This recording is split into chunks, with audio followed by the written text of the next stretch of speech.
हम complete CDP cover कर रहे हैं, जिसका हमारा आज का सेकंड लेक्चर है। जिसने फर्स्ट लेक्चर नहीं देखा है तो वो फर्स्ट लेक्चर देखे, क्योंकि अभी हम जो फर्स्ट लेक्चर है जो हमने कल लिया था उससे रिलेटेड ही हम कुछ क्वेश्चंस देखेंगे। तो वो क्वेश्चन आपको तब बनेंगे जब आपने फर्स्ट चैप्टर पढ़ा होगा, फर्स्ट लेक्चर पढ़ा होगा। अब हमारा आज का टॉपिक है बाल विकास के क्षेत्र एवं सिद्धांत। तो बाल विकास के क्षेत्र एवं सिद्धांत के लिए, जैसे कि मैंने पहले ही बताया था, आपको थोड़ा सा सोचना है, फिर हम इसके बारे में अच्छे से देखते हैं। तो सबसे पहले हम प्रीवियस जो हमने लेक्चर पढ़ा था उसके हम क्वेश्चन डिस्कस कर लेते हैं। सबसे पहले विकास का सबसे जटिल अवस्था है, ठीक है, विकास की सबसे जटिल अवस्था है। तो देखिए, सबसे पहली बात, जब भी आप पेडागोजी पढ़ रहे हैं या कोई भी सब्जेक्ट पढ़ रहे हैं तो आपको ये तो पता होना चाहिए कि कौन सा क्वेश्चन आपका जो ऑप्शन है वो कौन सा सही है, लेकिन आपको ये भी पता होना चाहिए कि जो 3 ऑप्शन गलत हैं वो क्यों गलत हैं, ठीक है। तो इस प्रकार से पढ़ोगे तो आपकी जो है पेडागोजी, साइकोलॉजी आप लॉजिकल वे में पढ़ेंगे तो इससे जो है आपकी पेडागोजी तो अच्छी होगी ही, आप लॉजिक भी अच्छे से लगा पाएंगे। जब भी यदि कोई नए क्वेश्चन बनते हैं तो आप अच्छे से टैकल कर पाएंगे उसको। तो हम देखते हैं सबसे पहले, ठीक, विकास की सबसे जटिल अवस्था। सबसे पहली बात, शैशवकाल हमने देखा था। क्या देखा था हमने? शैशवकाल जो है उसको खुद अपनी समझ नहीं होती है, तो सबसे जटिल अवस्था वो कैसे हो सकती है, ठीक है। शैशवावस्था जो होती है वो जटिल अवस्था नहीं होती है, वो तो सीखता है इंसान, उसमें छोटा बच्चा होता है वो, ठीक है। छोटा बच्चा तो मतलब उससे किसी चीज़ की किसी से मतलब नहीं होता, तो वो अवस्था जटिल नहीं होती है, ठीक है। अब किशोर अवस्था की बात करें हम, बिल्कुल, जब मैंने आपको किशोर अवस्था पढ़ाया था तो वहाँ पे बताया था मैंने आपको कि किशोर अवस्था जो होती है वो सबसे जटिल अवस्था होती है, ठीक है। तो आंसर हमारा जो है राइट कौन सा रहेगा? किशोर अवस्था। और शैशवकाल जो है वो हमारा रॉन्ग आंसर है। अब युवा प्रौढ़ावस्था और वृद्धावस्था ये क्यों नहीं हो सकता? तो इसके आंसर आपको कमेंट सेक्शन में देने हैं, ठीक है। अब हम सेकंड देखते हैं। सेकंड ऑप्शन है, सेकंड क्वेश्चन है हमारा कि मैं कौन हूँ, क्या हूँ, मैं भी कुछ हूँ आदि ऐसी प्रबल भावनाएं जो हैं विकास की किस अवस्था की ओर इंगित होती हैं, ठीक। तो मैंने आपको एक चीज़ बताया था, जब हमने शैशवावस्था पढ़ा था तो मैंने आपको बताया था कि वहाँ पे बच्चे जो हैं वो क्या पूछते हैं कि ये क्या है, ये क्यों, ये कैसे, इस प्रकार के क्वेश्चन पूछते हैं। लेकिन मैंने आपको बताया था कि जब किशोर अवस्था में वो आता है तो वो अपने आप को पूछता है, वो अपने आप को समाज में स्थापित करना चाहता है, वो अपनी एक अलग पहचान बनाना चाहता है। इसलिए किशोर अवस्था में उसके मन में क्वेश्चन उठते हैं कि मैं कौन हूँ, मैं क्या हूँ, मैं भी कुछ हूँ। तो इसका आंसर भी क्या होगा? किशोर अवस्था होगा, ठीक है। इसका आंसर किशोर अवस्था होगा। अब नेक्स्ट क्वेश्चन देखते हैं हम कि मानव विकास एक निरंतर चलने वाली प्रक्रिया है, यह विचार संबंधित है, ठीक। मैंने आपको पहले भी बताया था कि विकास जो है वो जीवन पर्यंत तक चलता है। तो सबसे पहली बात, अंतर संबंध का सिद्धांत नहीं है। देखिए यहाँ पर तो सीधे ही स्पष्ट है, निरंतर चलने वाली प्रक्रिया और निरंतरता का सिद्धांत। आपका ऑप्शन सेकंड करेक्ट होगा, ठीक है। एकीकरण का सिद्धांत नहीं है, हम इसे समझेंगे। अभी सारे सिद्धांत हम पढ़ने वाले हैं तो वहाँ मैं आपको डिटेल से समझाऊंगा, ठीक है। अब देखते हैं हम नेक्स्ट क्वेश्चन, 4th नंबर की मानव का विकास निम्न में से किस पर निर्भर होता है, ठीक है। उसकी वृद्धि पर, इससे हमने बहुत डिटेल में पढ़ा था, आपको मैं बता दूं कि उसकी वृद्धि पर नहीं, ठीक है। यदि जिसे इसे अच्छे से समझना है तो वो फर्स्ट लेक्चर देख सकता है। और हाँ, यदि आपको इसकी PDF चाहिए होगी तो लिंक डिस्क्रिप्शन में है टेलीग्राम का, वहाँ से आप जाके PDF को डाउनलोड कर सकते हैं। अब उसके वातावरण पर, बिल्कुल वातावरण पर पड़ता है ना। मानव का विकास निम्न में से किस पर निर्भर होता है? विकास। अब सबसे पहली बात, वृद्धि पर भी निर्भर होता है, बिल्कुल। उसके वातावरण पर, बिल्कुल। उसकी बुद्धि पर, बिल्कुल, ठीक है। लेकिन उसकी वृद्धि तथा वातावरण से मिलने वाली परिपक्वता पर, तो सबसे जो इफेक्टिव आंसर जो लग रहा है वो ये है, ठीक है। विकास जो है मैंने आपको पहले भी समझा दिया है कि वृद्धि पर भी निर्भर करता है, ठीक है, उसके वातावरण पर, उसकी बुद्धि पर, उसकी सोच पर, उसकी रुचि पर बिल्कुल पड़ता है। लेकिन इसका सटीक आंसर जो होगा वो होगा उसकी वृद्धि तथा वातावरण से मिलने वाली परिपक्वता पर। ठीक है, और ये विकास उसकी वृद्धि से भी मिलता है और वातावरण से तो मिलता ही है। वातावरण से ही वो चीज़ें सीखता है। जैसे रुचि की बात हुई या आदर करने की बात हुई, वो अपने वातावरण से ही सीखता है, अपने समाज से सीखता है, अपने घर में माता पिता से सीखता है। तो ये सब चीज़ें हैं। अब हम देखते हैं बाल विकास के क्षेत्र। ठीक है, आज का हमारा टॉपिक रहेगा बाल विकास के क्षेत्र एवं सिद्धांत। तो सबसे पहले हम देखते हैं बाल विकास के क्षेत्र। अब बाल विकास के क्षेत्र कौन कौन से? अब सबसे पहली बात है, जब भी आपके माइंड में आए बाल विकास के क्षेत्र शब्द आया होगा, अब क्षेत्र मतलब क्या होता है? ठीक है, तो सबसे पहली बात, हम बाल विकास की बात कर रहे हैं तो बाल विकास के क्षेत्र की बात कर रहे हैं हम। तो मैं आपको बता दूं कि क्षेत्र मतलब होता है कि बाल विकास में कौन कौन से क्षेत्र हैं जो बाल विकास को इफ़ेक्ट करते हैं। ठीक है, तो ये चीज़ हम देखेंगे बाल विकास के क्षेत्र में। अब सबसे पहली बात, सबसे पहला पॉइंट हमारा है कि बाल विकास की विभिन्न अवस्थाओं का अध्ययन। ठीक है, बाल विकास के क्षेत्र में हम क्या करते हैं? बाल विकास की विभिन्न अवस्थाओं का अध्ययन करते हैं। अब मैंने आपको सबसे पहले देखिए, पढ़ना नहीं है, सुनना है बात को बहुत अच्छे से, आपको बहुत टाइम तक याद रहेगा। ठीक, अब सबसे पहली बात है कि हमने पिछले लेक्चर में हमने क्या पढ़ा था? विकास की विभिन्न अवस्थाएं पढ़ा था। विभिन्न अवस्थाओं में क्या थी? शिशुअवस्था थी, उसकी बाल्यावस्था थी, ठीक है, किशोरावस्था थी, प्रौढ़ावस्था थी, ये हमने देखा था। तो यही अवस्थाएं जो हैं, इसी के बारे में हम अध्ययन करते हैं विकास के क्षेत्र में।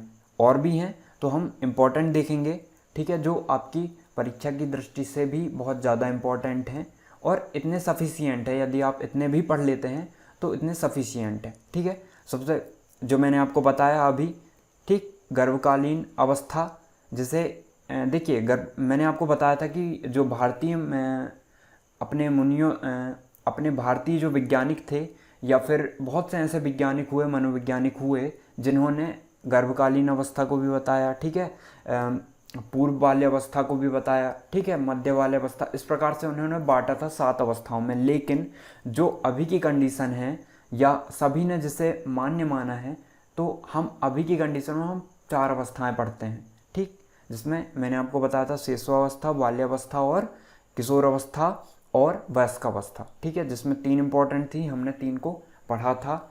अब तो अवस्थाओं का अध्ययन करते हैं हम बाल विकास में। ठीक है, तो इतनी बात आपको समझ में आ गई होगी कि कौन कौन सी अवस्थाएं हैं। यदि आपको इसे समझना है तो आप लेक्चर नंबर 1 ज़रूर देखें, है ना। तो अब हम ये देखते हैं संवेगात्मक। ठीक है, इस लाइन को देखते हैं क्योंकि आपने ये वर्ड शायद नहीं सुना होगा और हर वर्ड को हमें, देखिए पेडागोजी में यही होगा, आपको बहुत से वर्ड मिलेंगे जिनसे आप फेमिलियर नहीं रहेंगे, लेकिन जब आप उनकी हिंदी मीनिंग देखेंगे तो आप रिलेट कर पाएंगे उनसे। तो हम ऐसे ही वर्ड को आपको बहुत डिटेल में बताऊंगा मैं, जिससे आप कभी भी नहीं भूलेंगे उसको। ठीक, बाल विकास केवल बाल्यावस्था का ही अध्ययन नहीं करता है, अपितु विकास क्रम की सभी अवस्थाओं के शारीरिक, मानसिक, सामाजिक, संवेगात्मक, बौद्धिक आदि सभी पहलुओं का अध्ययन करता है। ठीक है, तो ये चीज़ हमने पहले भी पढ़ चुका है कि सिर्फ बाल्यावस्था में नहीं होता, उसका तो विकास जो है जीवन पर्यंत तक चलता है। ठीक, जिसमें उसका शारीरिक विकास होता है जो कि एक निश्चित समय में आके रुक जाता है। मानसिक विकास जो है, हम कह देते हैं कि जब वो किशोर अवस्था में आता है तो उसका जो दिमाग है वो विकसित हो जाता है, लेकिन वो प्रतिदिन किशोर अवस्था के बाद भी कुछ ना कुछ सीखता ही रहता है। ठीक है, सामाजिक, आप समझते हैं संवेग मतलब क्या होता है? तो संवेगात्मक मतलब होता है, संवेग मतलब होता है उसके भाव, जैसे हंसना, रोना।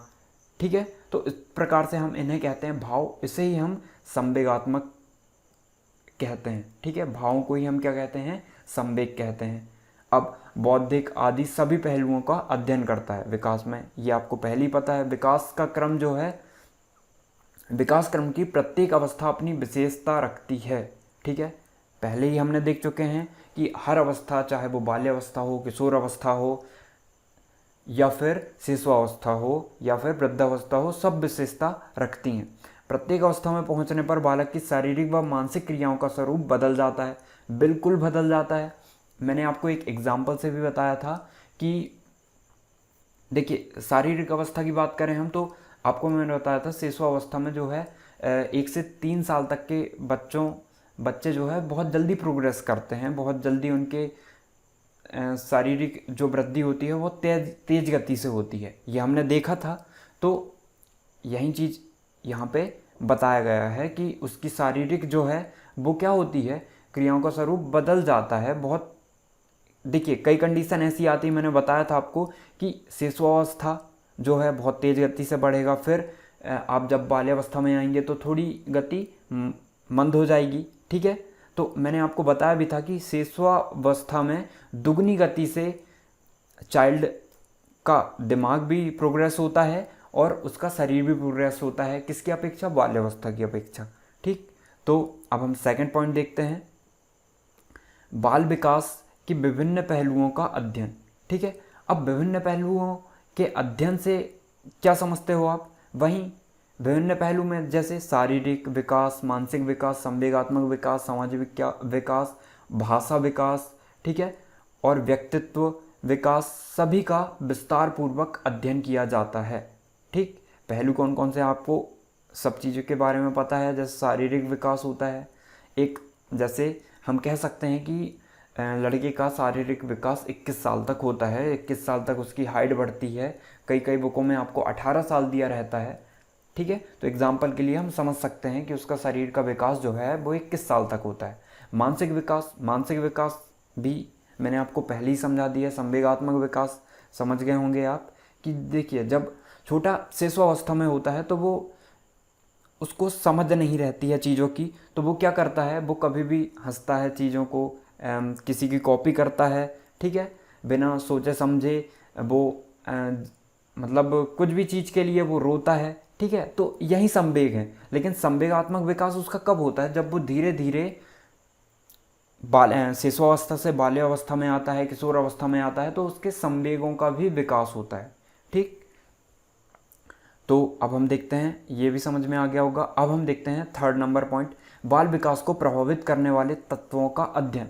अब थोड़ा सा इस बात को सुनिएगा आप, इससे मैं थोड़ा सा, हाँ, अब देखिए, बाल विकास को प्रभावित करने वाले तत्व, अब आपको सोचना है वो चीज़ कि कौन कौन सी चीज़ें बाल विकास को प्रभावित कर सकती हैं। सबसे पहली बात है, जहाँ वो रहता है वो चीज़ भी प्रभावित करती है कि वहाँ का वातावरण कैसा है, ठीक है। वंशानुक्रम बिल्कुल करता है कि उसके माता पिता कैसे हैं, या वहाँ की परवरिश कैसी है, वहाँ का माहौल कैसा है ना, वातावरण कैसा है, वंशानुक्रम कैसा है, ये सब चीज़ें बाल विकास को प्रभावित करती हैं। वो शिक्षा जहाँ लेता है वहाँ शिक्षक कैसे हैं, हर चीज़ जो है प्रभावित करती है बाल विकास को, ठीक है।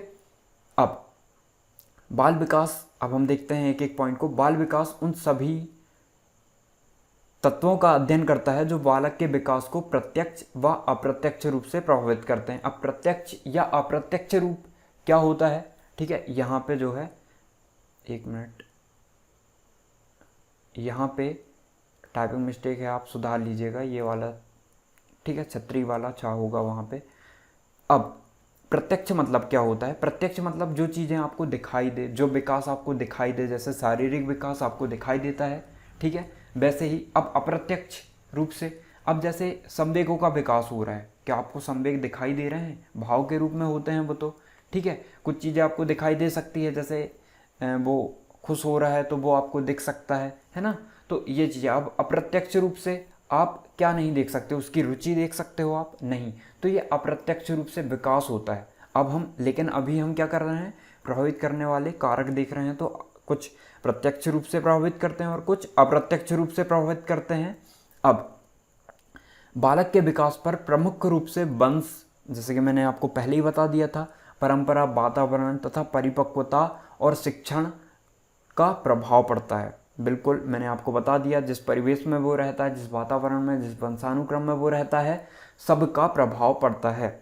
अब बाल विकास की प्रक्रिया में इन तत्वों के कारण बालक का व्यक्तित्व एक विशेष रूप ग्रहण करता है, ठीक है।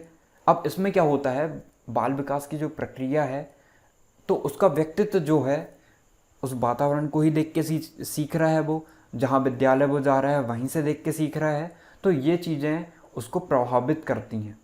ठीक, तो बाकी कुछ इम्पोर्टेंट है नहीं यहाँ पे। यदि आप पढ़ना चाहें तो इसकी PDF आपको मिल जाएगी, आप वहाँ से जाके पढ़ सकते हैं। जो भी इम्पोर्टेंट था मैंने आपको बता दिया है।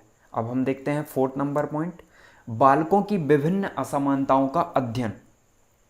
अब असमानताएं से यदि हम देखें तो देखिए, सभी बालक जो है वो समान नहीं होते हैं। ठीक है, किसी की कहना चाहिए कोई चीज़ें बहुत जल्दी समझ जाता है, कोई बहुत लेट समझता है। ठीक, तो इस प्रकार से होता है। देखिए, कुछ चीज़ में होता है कि उनमें विकृतियाँ भी हो सकती हैं, कोई बालक विकलांग हो सकता है। ठीक है, किसी की मानसिक स्थिति थोड़ी सी कमज़ोर हो सकती है, तो ये चीज़ें उससे क्या बनाती है, बालकों में असमानता होती है। ठीक है, इन्हीं चीज़ों पे अब हम देखते हैं थोड़ा सा।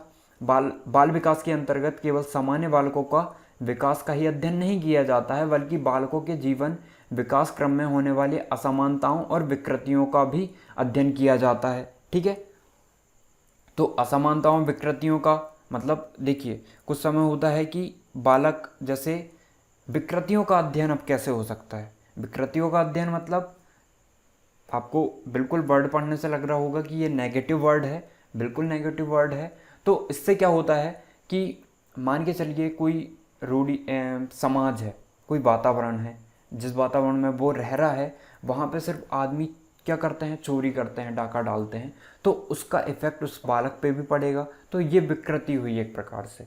ठीक है, ये बात समझ में आ गई होगी। अब कुछ मानसिक, यहाँ पे कह सकते हैं मानसिक विकारों तथा बाल अपराधों के कारणों। ठीक है, बाल अपराध कैसे, जो मैंने अब भी आपको एग्जाम्पल से समझाया। लेकिन हम क्या करते हैं, बालक के विकास के लिए, बाल विकास के लिए हम इनका निराकरण हेतु भी हम उपाय सोचते हैं। यही हमें बाल विकास में पढ़ना होता है, यही चीज़ हम पढ़ते भी हैं। अब हम नेक्स्ट पॉइंट देखते हैं, मानसिक स्वास्थ्य विज्ञान का अध्ययन। ठीक है, अब स्वास्थ्य विज्ञान, अब जैसे मान के चलिए कोई बालक है, उसको थोड़ी सी मानसिक दुर्बलता है। ठीक है, या कोई रोग है उसे, या फिर कोई और मनोवैज्ञानिक विकार हो सकते हैं। तो इस चीज़ को हम क्या करते हैं कि कोई भी साइकोलॉजिस्ट होता है, या फिर मान के चलो टीचर ही होता है, कि वो चीज़ यदि सुधार सकता है तो वो सुधारने की कोशिश करता है उस चीज़ को। जैसे मनोचिकित्सा जो है मनोविज्ञान और बाल विकास की ही देन है। ठीक है, साइकोलॉजी बिल्कुल बाल विकास की ही देन है। अब जैसे कि मैंने आपको बताया कि हम विभिन्न मनोवैज्ञानिक तरीकों से उनके उपचार भी प्रस्तुत करता है। तो बिल्कुल उपचार यदि संभव है जिन चीज़ों का, अब जैसे कोई बालक जैसे हकलाता है, ठीक है, या तुतलाता है वो एक दो शब्द को, तो हम क्या कर सकते हैं, आप बहुत सी वीडियो भी देखे होंगे यूट्यूब पर, आपको बहुत सी जगह मिल जाएंगी कि वो पहले हकलाता था लेकिन अब, या आपके आसपास ही कोई ऐसे बच्चे होंगे जो पहले हकलाते थे लेकिन समय के साथ उनके माता पिता ने कहा कि लगातार बोलो आप, या फिर शिक्षक ने कहा, उसको प्रेरित किया कि आप लगातार बोलो, आप भाषण दो वहाँ पे जाके, या क्लास के सामने कुछ बोलो। तो इससे क्या होता है, उसकी हेजिटेशन निकलती है और वो धीरे धीरे करके हकलाना भी बंद कर देता है। अब हम नेक्स्ट पॉइंट देखते हैं, बाल व्यवहारों और अंतःक्रियाओं का अध्ययन। ठीक, तो इसमें हम क्या करते हैं, बालक के चाइल्ड के व्यवहारों और अंतःक्रियाओं का अध्ययन भी करते हैं। किसमें, बाल विकास के क्षेत्र के अंतर्गत। अब देखिए, हम इसको समझते हैं कि बाल व्यवहारों, जैसे व्यवहार उसके कैसे हैं, ठीक, ये, और अंतःक्रिया मतलब क्या हो सकती है, जैसे उसके मान के चलिए मित्र और चाइल्ड है, उसका कोई मित्र या शिक्षक के बीच वो अंतःक्रियाएं करता है। अंतःक्रियाएं कैसी, वो चीज़ें अपनी साझा करता है उनसे, ठीक है, अपने विचार साझा करता है, यही अंतःक्रियाएं हैं। ठीक, अब इसको हम थोड़ा सा और डिटेल में पढ़ लेते हैं। मनुष्य गतिशील व सामाजिक प्राणी है, बिल्कुल। विभिन्न आयु स्तरों पर वह अपने समायोजन के लिए अपने संपर्क में आने वाले व्यक्तियों जैसे परिवार के लोग, पड़ोसी, अध्यापक, खेल साथी और समाज में सभी परिचितों के साथ अंतःक्रियाएं करता है। ये मैंने आपको पहले ही बता दिया। अब देखिए, शिशुअवस्था में है तो उसके आसपास के बच्चों के साथ अंतःक्रियाएं करेगा। जब वो थोड़ा बड़ा होगा तो अपने अध्यापक के साथ करेगा, अपने समाज के साथ, अपने परिचितों के साथ अंतःक्रियाएं करता है। ठीक है। अब बाल विकास की विभिन्न अवस्थाओं में होने वाली बालक की विभिन्न अंतःक्रियाओं का अध्ययन कर यह जानने का प्रयास करता है कि ये क्रियाएं कौन सी हैं। ठीक है। अब बाल विकास में हमें क्या करना है, हमें कुल मिला के हमें क्या करना है, हमें बालक का सर्वांगीण विकास करना है। तो हम हर चीज़ पे सिद्धांत बने हैं बाल विकास के, तो उन्होंने प्रयोग किया है उन चीज़ों को, हर चीज़ का उन्होंने तोड़ निकाला है। तो हम इस चीज़ के लिए ही हम कह सकते हैं कि उनका हम अध्ययन करते हैं कि क्या अंतःक्रियाएं होती हैं उनके बीच में। ठीक है। उनका जानने का प्रयास करते हैं हम, और फिर उनके व्यवहारों में जो परिवर्तन हो रहे हैं, किनसे, जो अंतःक्रियाएं वो कर रहे हैं। ठीक है। अब जैसे कुछ चीज़ पूछ रहा है या कुछ उसके मन में डाउट है तो वो शिक्षक दूर करते हैं, कुछ उसके मन में कोई विकार उत्पन्न है या किसी चीज़ की समस्या है तो वो अपने घर वालों से, अपने समाज से, अपने पड़ोसियों से भी अंतःक्रियाएं करके उसको सॉल्व करने की कोशिश करता है। अब एक प्रकार से हम कह सकते हैं कि वो अपनी पहचान भी बनाना चाहता है कि जब किशोरावस्था में आता है तो वो क्या करता है कि जैसे कुछ चीज़ रहती है उसकी, मान के चलिए हम कह सकते हैं, एक एग्ज़ाम्पल से यदि मैं समझाऊं कि यदि वो सुबह नहीं उठता है, कोई चाइल्ड है वो सुबह नहीं उठता है, किशोरावस्था में आ गया, किसी बालक की बात करते हैं हम, वो सुबह नहीं उठता है, लेकिन जब वो देखता है कि वो पड़ोसी बच्चे से जब वो उसने बात किया, अंतःक्रिया किया, तो उसने बताया कि हम सुबह उठ के डेली हम कहीं जाते हैं, घूमने जाते हैं, हम एक्सरसाइज करते हैं, तो उसने भी उनको अनुकरण किया, उनकी बातों को, और उसमें अपने आप को समायोजित किया। ठीक है। तो इस प्रकार से चेंजेस आते हैं उसमें। तो यही चीज़ हम बाल विकास में पढ़ते हैं, या उसके व्यवहारों में परिवर्तन होते हैं, वो भी पॉजिटिव परिवर्तन होते हैं, यही विकास है। अब नेक्स्ट पॉइंट हम देखते हैं, बालकों की रुचियों का अध्ययन। तो सबसे पहली बात है, बालकों की रुचियां जो होती हैं वो देखिए, वो जन्मजात तो आती नहीं है, वो अपने वातावरण से, अपने माता पिता से, अपने समाज से ही अर्जित करता है। और क्या करता है, वो उनके रुचियों को देखता है और वो जो करते हैं उनका ही अनुकरण करता है, वो अपने परिवेश से, अपने वातावरण से। ठीक है। इसी प्रकार उसकी रुचियाँ डेवलप होती जाती हैं अपने वातावरण के अनुसार, अपने वंशानुक्रम के अनुसार। ठीक है। तो यही चीज़ हम इसमें देखेंगे कि रुचियाँ एक अर्जित व्यवहार है जो जन्मजात नहीं होती है, जो मैंने आपको बताया अभी, बल्कि सीखी जाती हैं। रुचियाँ कार्य करती हैं और लक्ष्य की पूर्ति को आसान बनाती हैं। ठीक है। अब ये कैसा है, रुचियाँ कार्य करती हैं और लक्ष्य की पूर्ति को आसान बनाती हैं। अब जैसे मान के चलिए आपको टीचर बनना है और आपकी टीचिंग में रुचि नहीं है, तो आप क्या उस लक्ष्य को प्राप्त कर पाएंगे? क्योंकि आपको उसमें रुचि होना बहुत ज़्यादा ज़रूरी है, तभी आप अपनी पूरी क्षमता से उस लक्ष्य की प्राप्ति के लिए लग जाएंगे। ठीक है। तो समझ में आ गया होगा आप कैसे। ठीक है। यदि बालक को किसी कार्य में रुचि होती है तो वह उसे शीघ्रता से अधिक मनोयोग के साथ पूरा करता है। बिल्कुल, यदि आपकी टीचिंग में रुचि है और आपको एग्ज़ाम निकालना है तो आप पूरी लगनता से लग जाएंगे उस चीज़ में। अब नेक्स्ट पॉइंट देखते हैं हम, बालकों की विभिन्न मानसिक प्रक्रियाओं का अध्ययन। ठीक है। तो बाल विकास के क्षेत्र में हम विभिन्न मानसिक प्रक्रियाओं का भी अध्ययन करते हैं। अब वो कैसे, देखिए, हर बालक की मानसिक प्रक्रिया जो है, या मानसिक चिंतन, या हम कह सकते हैं मानसिक क्षमता, सबकी अलग अलग होती है। ठीक है। तो जैसे दो बालक हैं तो ऐसा बिल्कुल भी नहीं हो सकता कि दोनों की जो क्षमता है, मानसिक क्षमता, वो एक सी हो। ठीक है। अब हम और डिटेल में देखते हैं, बालकों के बौद्धिक विकास की विभिन्न मानसिक प्रक्रियाओं, जैसे अधिगम। अब अधिगम एक नया वर्ड आया होगा जो पहली बार पढ़ रहे होंगे, तो मैं आपको बता दूं, अधिगम का मतलब होता है सीखना, कल्पना, चिंतन, तर्क आदि का अध्ययन करता है। ठीक है। बाल विकास यह जानने का प्रयास करता है कि विभिन्न आयु स्तरों में ये मानसिक क्रियाएं किस रूप में पाई जाती हैं और उनकी विकास की गति क्या होती है। तो ये मैंने पिछले लेक्चर में समझाया आपको, और आपने देखा होगा तो आपको पता होगी ये बात कि बिल्कुल सही बात है कि उसकी जो मानसिक क्षमता है, या उसकी सीखने की, या उसकी कल्पना की, या उसकी चिंतन की जो है शक्ति जो है वो एक सी नहीं होती, शिशुअवस्था में कुछ अलग रहेगी। जैसे कि भाषा सीखने का सबसे उत्तम अवस्था जो है शिशुअवस्था को कहा जाता है, ये हमने पढ़ा था। क्वेश्चंस भी बन सकते हैं, बिल्कुल बन सकते हैं। तो इस प्रकार से आप क्रॉस क्वेश्चंस करके उनको याद भी रख सकते हैं, ठीक। तो इस प्रकार से आपको सोचना भी है। अब मैंने आपको दो बालकों के उससे भी बता दिया, ठीक है, कि विभिन्न मानसिक प्रक्रिया कैसे हो सकती है दो बालकों में, कि मानसिक क्षमता अलग अलग कैसे हो सकती है, और उनके आयु स्तरों के हिसाब से भी उनकी जो मानसिक प्रक्रिया है, मानसिक क्षमता है, वो अलग होती है। जैसे जो शिशुअवस्था में जो उनकी मानसिक या तर्क क्षमता जो होती है वो, कि किशोर अवस्था से यदि हम कंपेयर कर रहे हैं तो किशोर अवस्था की अच्छी मानसिक स्थिति होती है, या हम कह सकते हैं कि उसकी जो बुद्धि है या मानसिक क्षमता है वो विकसित हो जाती है किशोर अवस्था तक, ठीक। अब हम देखते हैं नेक्स्ट पॉइंट, बालकों की व्यक्तिक विभिन्नताओं का अध्ययन, ठीक है।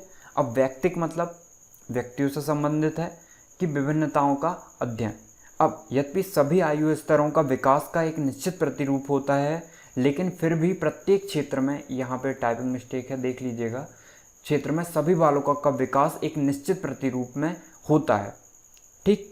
तो बात वही है, आयु स्तरों पर विकास का एक निश्चित प्रतिरूप होता है। जैसे कि हमने अवस्था में जाना था कि शिशुअवस्था होती है, बाल्यावस्था होती है, ठीक है, किशोर अवस्था होती है।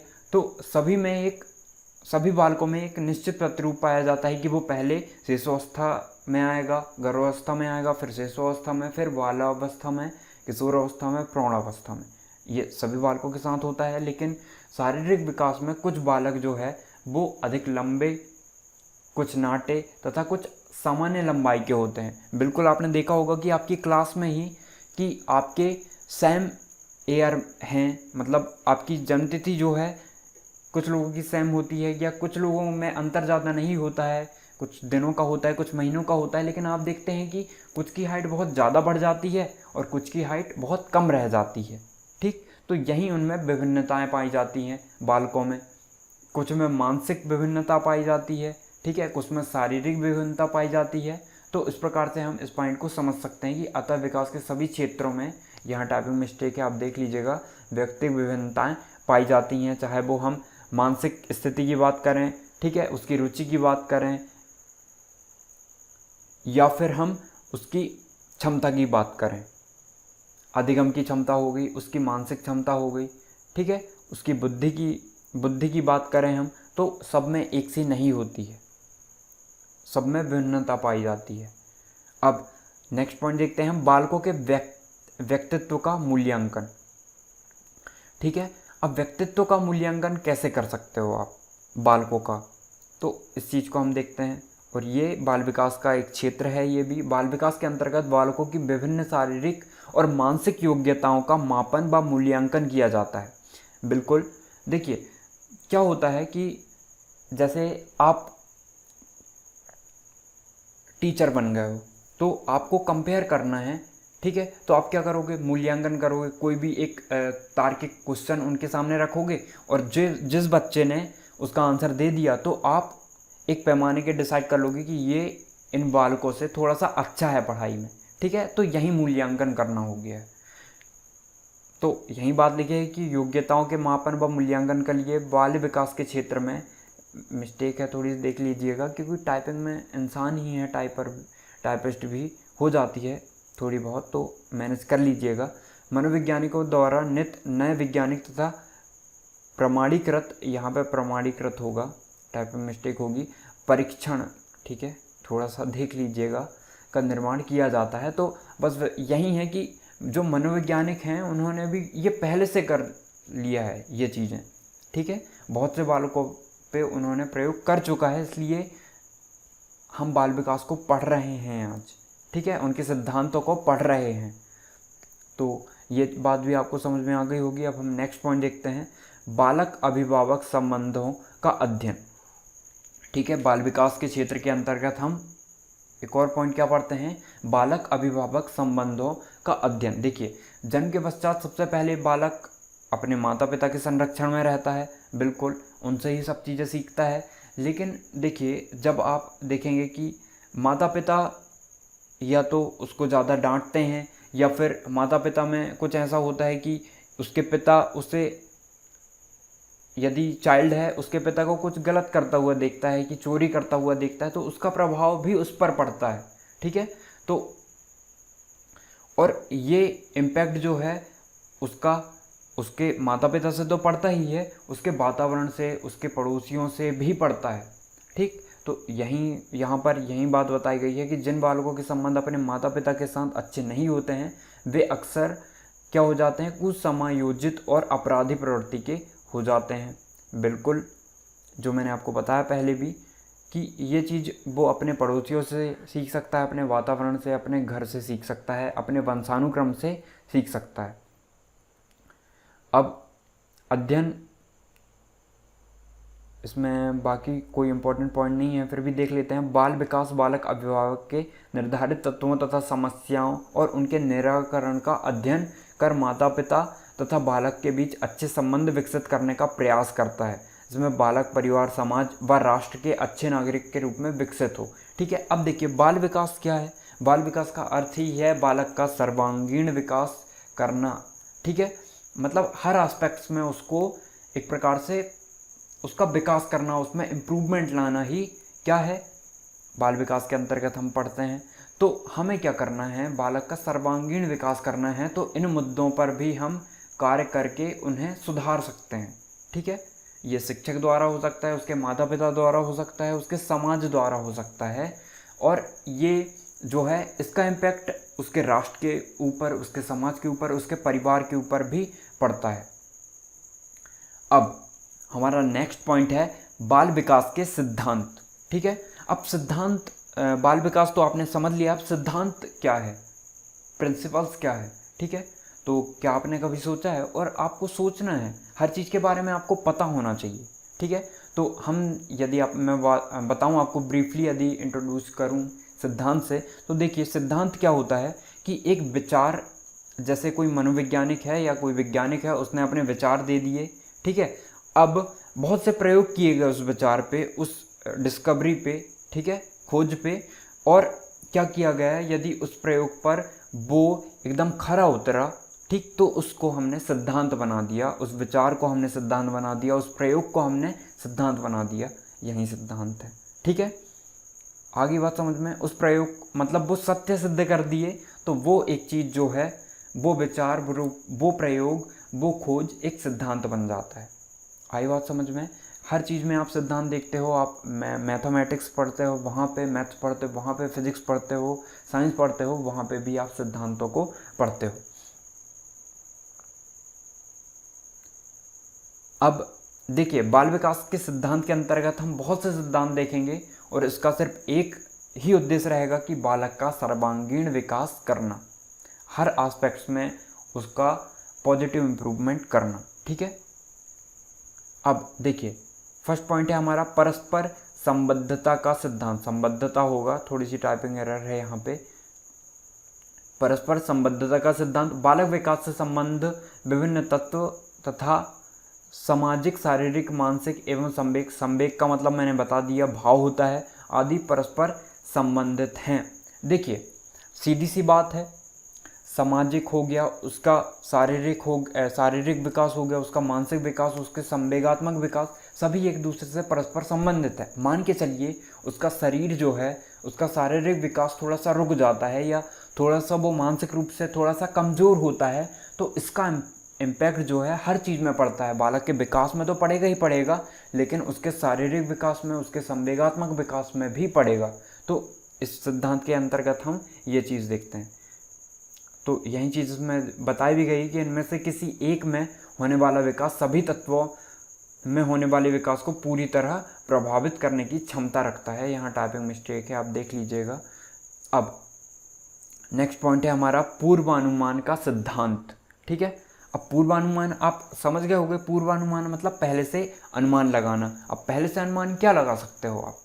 अब मैंने आपको पहले भी एक एग्जांपल से दिया था। मान चलिए आप शिक्षक हैं और आपने क्लास में एक कोई क्वेश्चन, कोई समस्या को रखा और वहाँ पे जिन जिन बालकों ने उसका आंसर दे दिया, देखिए आप देखोगे कि किसने बेस्ट आंसर दिया या किसने बहुत जल्दी आंसर दे दिया, तो आप उसके हिसाब से आप आकलन करोगे उनका कि या पूर्व अनुमान लगाओगे कि उसकी मानसिक स्थिति, उसकी बुद्धि कैसी है।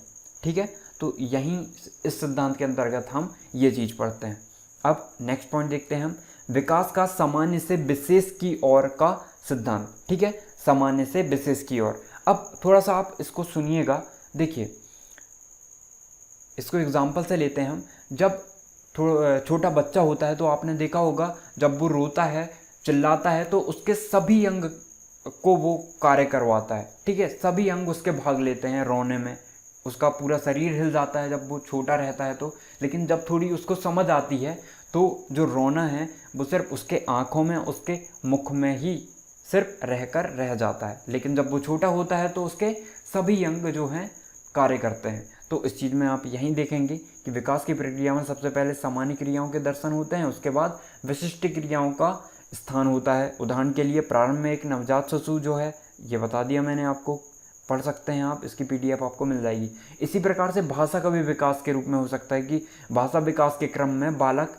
सबसे पहले सामान्य शब्द सीखता है, उसके बाद ही वह विशेष शब्द सीखता है, उसके बाद ही वह थोड़े से कठिन शब्द सीखता है। अब आप पहले ही उसके सामने रख दोगे, अब जैसे छोटे बच्चों को आपने देखा होगा कि उसको डायरेक्ट पानी नहीं बुलवाते हैं, उसको मम करके, आपने देखा होगा कि बहुत से एग्जाम्पल से उसको सामान्य भाषा में उसको सामान्य शब्द दिए जाते हैं, ज़्यादा डिफ़िकल्ट वर्ड नहीं दिए जाते हैं। लेकिन जैसे जैसे वो उसका समय बीतते चला जाता है दिन प्रतिदिन, तो वो चीज़ें वातावरण से, अपने परिवार से सीख जाता है उन कठिन वर्डों को भी, उन विशेष शब्दों को भी। अब विकास की दिशा का सिद्धांत ये देखते हैं हम। ठीक है, इस सिद्धांत के अनुसार विकास की प्रक्रिया की दिशा व्यक्ति के वंशानुगत एवं वातावरण कारकों से प्रभावित होती है। बिल्कुल होती है। देखिए, विकास की जो प्रक्रिया है वो वंशानुगत और वातावरण, उसके परिवार, उसके वातावरण से भी बहुत ज़्यादा इफेक्ट पड़ता है उसका विकास पर। ठीक है, ये मैंने आपको पहले भी समझा दिया है। उसके वातावरण पर, उसके वंशानुक्रम पर, उसके माता पिता से, उसके पड़ोसियों से, उसके विद्यालय से, सबका प्रभाव उसके विकास पर पड़ता है। ठीक, इसके अनुसार बालक सबसे पहले जो है अपने सिर और भुजाओं की गति पर निरंतर करना सीखता है।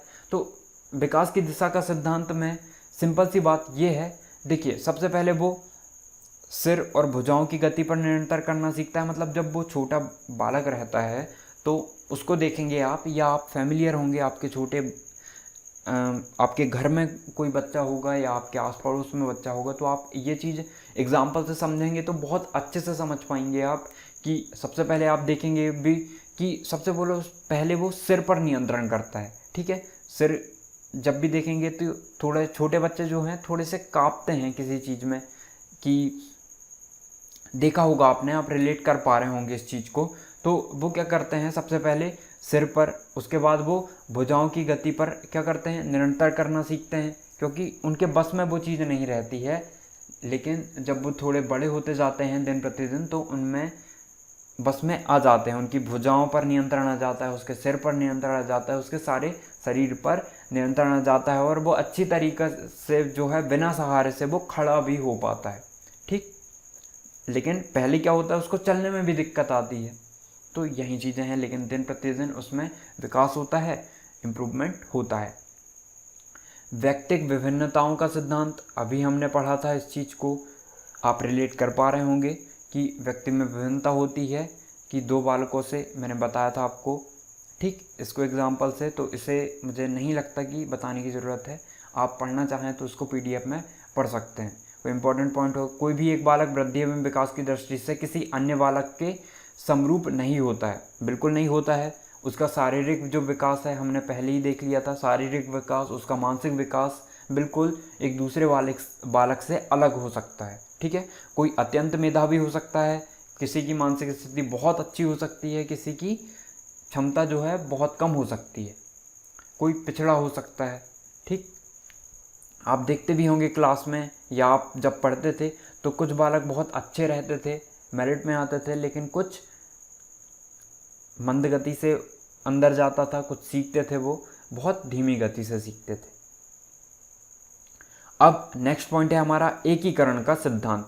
अब एकीकरण के सिद्धांत में आप समझेंगे, थोड़ा सा मैं एग्जांपल से बता दूं तो क्या होता है कि जैसे हम हाथ की बात करें तो सबसे पहले वो हाथ हिलाना सीखेगा, हाथ पे कंट्रोल आएगा उसका, फिर वो हाथ के बाद उंगलियों पे भी कंट्रोल करेगा कि उंगलियों को भी चलाना वो सीखता है। ठीक, तो एकीकरण के सिद्धांत में आपको बस यही होता है कि वो सामान्य से विशेष की ओर बढ़ते हुए विशेष प्रतिक्रियाओं तथा चेष्टाओं को इकट्ठे रूप में प्रयोग में लाना सीखता है। ठीक, एकीकरण के सिद्धांत में यही है। एकीकरण मतलब इकट्ठा। तो इकट्ठा मतलब पहले वो सिर्फ हाथ अकेला हिला सकता है या हाथ अकेले पे नियंत्रण रहता है, फिर वो हाथ और उंगलियां दोनों को ही हिला सकता है, उस पर कंट्रोल कर सकता है। ठीक है, चलाना सीख सकता है। अब बात यही है, जब वो विकास होता है, धीरे धीरे इम्प्रूवमेंट होता है, तो वो हर चीज़ की समझ उस पर डेवलप हो जाती है। पहले वो देखता है कि सिर्फ वो हाथ ही हिला पा रहा है, लेकिन जब वो देखता है थोड़ा बड़ा हो जाता है तो वो उंगलियां भी हिला सकता है, दोनों को चला सकता है। तो इस प्रकार से है एकीकरण का सिद्धांत। अब वृद्धि एवं विकास का सिद्धांत हमारा नेक्स्ट पॉइंट है। तो इसमें क्या होता है, इस सिद्धांत के अनुसार आप देखिए, वृद्धि और विकास, वृद्धि जो है विकास का ही एक रूप है और हमने इसको बहुत डिटेल में पढ़ा है पिछले लेसन में। ठीक, तो इसमें क्या है, इस सिद्धांत के अनुसार वृद्धि विकास की प्रक्रिया में वंशानुक्रम वातावरण का संयुक्त परिणाम है। बिल्कुल है, वंशानुक्रम में वृद्धि हम कह सकते हैं। यदि उसके पिता की हाइट बहुत ज़्यादा है तो स्वाभाविक है उसके माता पिता की हाइट थोड़ी सी अच्छी है, 6 फीट के हैं, तो उसकी हाइट भी 6 फीट के आसपास ही रहेगी। ठीक है, थोड़ी सी ऊंची ही रहेगी। और उस प्रकार से ही वो ऐसा नहीं होगा कि उसके माता पिता 6 फीट के हैं और वो 4 फीट का रह गया, उसके बाद उसकी हाइट ही नहीं बढ़ी, तो ऐसा बिल्कुल भी नहीं होता है। अब हम देखते हैं नेक्स्ट पॉइंट, वृद्धि एवं विकास की गति की दर में असफलता का सिद्धांत। अब असफलता का सिद्धांत कैसे, कि विकास की प्रक्रिया जीवन पर्यंत तक चलती ही रहती है, किंतु इस प्रक्रिया में विकास की गति सदैव एक समान नहीं होती है। ठीक है, बिल्कुल एक समान नहीं होती है। जैसे मैं अवस्थाओं में पढ़ा था हमने कि शिशुअवस्था में विकास की यदि तीव्र होती है, उसकी समझने की गति तीव्र होती है, इसलिए भाषा सीखने की एक उत्तम अवस्था जो है शिशुअवस्था कही जाती है। ये हमने पढ़ा था पहले ही, आप रिलेट कर पा रहे होंगे। पुनः किशोरावस्था के प्रारंभ में इस गति में तेजी से वृद्धि होती है, परंतु अधिक समय तक नहीं बनी रहती है। बिल्कुल बात है, वृद्धि आप एक पर्टिकुलर एज तक ही बढ़ेगी, उसके बाद बढ़ना बंद कर देगी। ठीक है, इस प्रकार स्पष्ट है कि वृद्धि और विकास की गति में उतार चढ़ाव आते रहते हैं, बिल्कुल आते रहते हैं। जैसे मैंने आपको बताया था कि शिशुअवस्था में दुगनी गति से सीखता है, उसकी शारीरिक वृद्धि होती है, लेकिन बाल्यावस्था में कम हो जाती है। बाल्यावस्था से दुगनी गति से शिशुअवस्था में उसके मानसिक विकास कहना चाहिए, या फिर हम कह सकते हैं कि उसका शारीरिक विकास, ठीक है, समझने की शक्ति उसकी दुगनी होती है। अब इतनी बात आपको समझ में आ गई होगी। यदि आपको पीडीएफ चाहिए होगी तो आप टेलीग्राम की लिंक डिस्क्रिप्शन में है, वहाँ से जाके ज्वाइन करके पीडीएफ को पढ़ सकते हैं। ठीक है, और एक और बात है कि इसके बाद जो है हमारा एक और लेक्चर होगा, उसके बाद हम जो प्रीवियस ईयर में आ चुके हैं क्वेश्चंस या फिर जो इम्पोर्टेंट हैं जो हमने पढ़ चुका है उस थ्योरी से ही लेकर आएंगे। और इससे जो है आपका जो दिमाग बहुत ज़्यादा डेवलप होगा, क्योंकि हम ऐसा नहीं देखेंगे कि इसका आंसर ये, हम ये भी देखेंगे कि ये आंसर क्यों नहीं है। ठीक है, और इस लेवल की यदि अंडरस्टैंडिंग आप सीखेंगे या आप अपने अंदर लाएंगे तो आप बिल्कुल है कि पेडागोजी में बहुत अच्छा स्कोर करेंगे और आप पूरे में से पूरे मार्क्स भी ला सकते हैं। और जैसा कि मैंने आपको पहले भी बताया है कि आपको खुद से सोचना है चीज़ों को, खुद अपना एप्टीट्यूड लगाना है, और जितना ज़्यादा आप क्रॉस क्वेश्चंस करेंगे, जितना ज़्यादा आप उसमें डीपली उस चीज़ को समझेंगे, उस वर्ड को समझेंगे, उस सेंटेंस को समझेंगे, ठीक है, उस वाक्य को समझेंगे, तो वैसे ही आपका इम्प्रूवमेंट होगा। और पेडागोजी बस देखिए, आप कितनी भी पेडागोजी, अब मैं बार बार बोलता हूँ आपको, जब तक आप अपने मन से नहीं सोचेंगे चीज़ों को, तब तक पेडागोजी में अच्छा स्कोर करना बहुत मुश्किल है। ठीक है, मुश्किल तो है, मुश्किल नहीं है, लेकिन एक अच्छा स्कोर करने के लिए आपको हर एस्पेक्ट्स में सोचना ही पड़ेगा। ठीक है, तो इस लेक्चर के बाद हम जस्ट एक मॉक टेस्ट की तरह हम ले सकते हैं उसको, एक प्रीवियस ईयर क्वेश्चंस की तरह ले सकते हैं, उसको डिस्कस करेंगे। और उसके बाद हम थोड़ा सा EMRS के बहुत से स्टूडेंट्स जो हैं, एस्पिरेंट्स जो हैं, वो बोल रहे हैं वो सिलेबस थोड़ा सा अलग है, तो हम उसको भी डिस्कस करेंगे इसके बाद